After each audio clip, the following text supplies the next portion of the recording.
Sebagian masyarakat di pedesaan tahu bahwa Kang Deddy Mulyadi akan mencalonkan diri sebagai calon gubernur Provinsi Jawa Barat. Bahkan banyak singkatan atau istilah populer di masyarakat yang sudah beredar, di antaranya KDM Jabar 1, Kang Deddy Jabar 1, KDM Por Jabar 1, dan istilah-istilah lain yang maknanya bahwa Kang Deddy Mulyadi akan mencalonkan diri sebagai calon gubernur Provinsi Jawa Barat.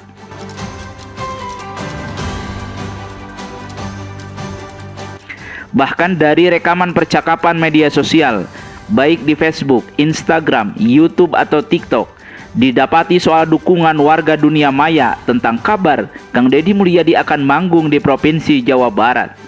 Dari komen-komen yang masuk ke kanal Dulur Rahayu umpamanya, diantaranya banyak warga yang akan mendukung Kang Deddy Mulyadi untuk pemilihan gubernur Provinsi Jawa Barat di tahun 2024 yang akan datang.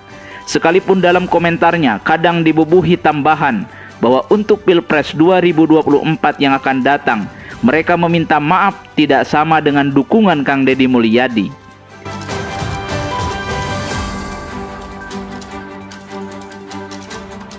Lalu benarkah Kang Deddy Mulyadi akan terjun ke gelanggang politik regional Jawa Barat? Tentu saja belum ada kepastian, sebab tahapan Pilgub sendiri sesungguhnya masih jauh dan belum dimulai. Dalam banyak momen dan kesempatan, Kang Deddy Mulyadi selalu menjawab diplomatis soal rencana keikutsertaan dalam ajang kontestasi Pilgub Jawa Barat tersebut. Bahkan Kang Deddy Mulyadi menyatakan bahwa yang terpenting saat ini ia bekerja keras untuk memenangkan dulu Prabowo Subianto sebagai calon presiden dan Partai Gerindra, baru kemudian bicara Pilgub.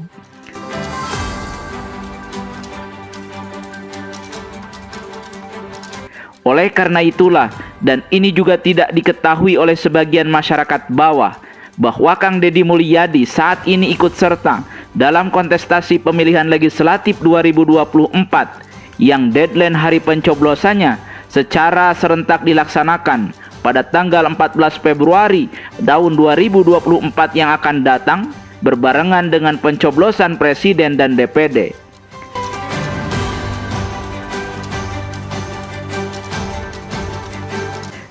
Jadi sebagai informasi bagi masyarakat bahwa Kang Deddy Mulyadi itu telah resmi terdaftar sebagai daftar calon tetap atau DCT sebagai calon anggota DPR RI dari Partai Gerindra dengan nomor urut 1 Dapil 7 meliputi Kabupaten Bekasi, Karawang, dan Purwakarta.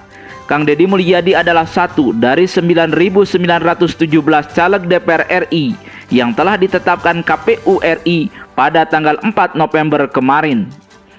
Keikutsertaan Kang Deddy Mulyadi tersebut tentu saja tidak bentrok dengan rumor selama ini bahwa Kang Deddy Mulyadi merupakan calon gubernur Jawa Barat, sebab pemilihan gubernur Jabar sendiri belum dimulai tahapan dan pelaksanaannya oleh KPU.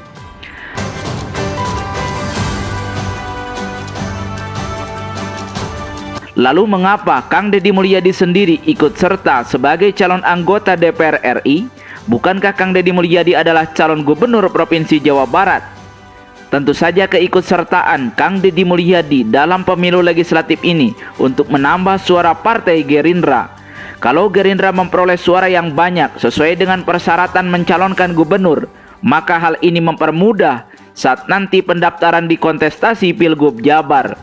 Sebab syarat daftar seseorang jadi gubernur yaitu didaftarkan oleh partai dengan raihan suara 20% dari jumlah kursi di DPRD provinsi.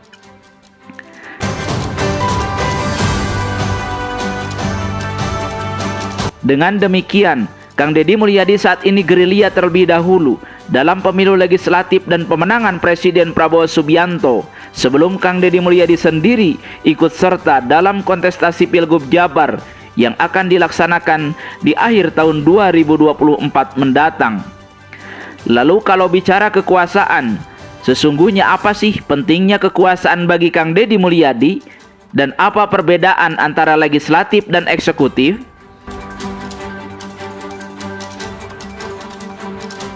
Dalam banyak panggung kebudayaan, Kang Deddy Mulyadi kerap kali berbicara tentang kekuasaan, bahwa kekuasaan adalah sarana berjuang untuk melakukan perubahan kehidupan masyarakat ke arah yang lebih baik. Kang Deddy Mulyadi sendiri menyadari bahwa kalau kita berbuat baik dengan menggunakan tenaga, pikiran, harta, dan apa yang kita miliki, maka orang yang bisa ditolong itu hanya 1 atau 2 orang, tidak banyak. Namun kalau kekuasaan, baik lewat program negara atau pemerintah, maka bisa ribuan hingga jutaan orang bisa kita bantu. Oleh sebab itu, jelas bagi Kang Deddy Mulyadi, kekuasaan adalah instrumen perubahan dan upaya strategis dan sistematis untuk mengurangi diantaranya angka pengangguran, untuk menyejahterakan masyarakat, termasuk untuk mengentaskan kemiskinan yang selalu menjadi problem di negeri ini. Namun, model kekuasaan di republik ini berbeda satu sama lain. Indonesia menganut teori trias politika, di mana kekuasaan dibagi ke dalam 3 bagian, yaitu kekuasaan eksekutif, kekuasaan legislatif, dan kekuasaan yudikatif. Eksekutif adalah kekuasaan taktis, di mana tugasnya secara operasional menjalankan pemerintahan dengan membuat program, kebijakan, serta kegiatan lainnya untuk mengelola pemerintahan. Contoh kekuasaan eksekutif adalah presiden, menteri, gubernur, bupati, dan lain-lain. Sementara kekuasaan yudikatif adalah kekuasaan yang bertugas untuk memutus perkara, menyelesaikan sengketa hukum, dan segala aspek yudisial lainnya. Di antara kekuasaan yudikatif adalah Mahkamah Agung, peradilan, Mahkamah Konstitusi, Kejagung, dan lembaga peradilan atau kehakiman lainnya. Adapun kekuasaan legislatif, yaitu bagian dari kekuasaan dengan fungsi pembuat undang-undang atau legislasi, perumus dan pembuat anggaran atau budgeting, dan fungsi pengawasan. Contoh dari kekuasaan legislatif adalah DPR, DPD, DPRD Provinsi, dan DPRD Kabupaten.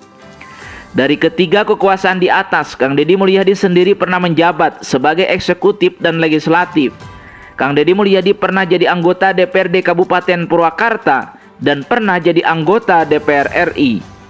Sementara di eksekutif, Kang Deddy Mulyadi sendiri pernah mengalami sebagai wakil Bupati Purwakarta dan 2 kali menjadi Bupati Purwakarta.